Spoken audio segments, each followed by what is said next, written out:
Hindi ko kapakaya. Wait lang.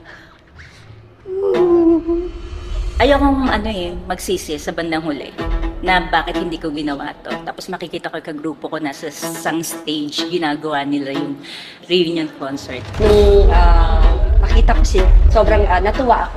Ang dami kong nilapitang producers para ma-produce nito. Walang may gusto mag-produce. Bakit dancer lang? Kayo gumigiling lang kayo sa TV. Dancer lang kami.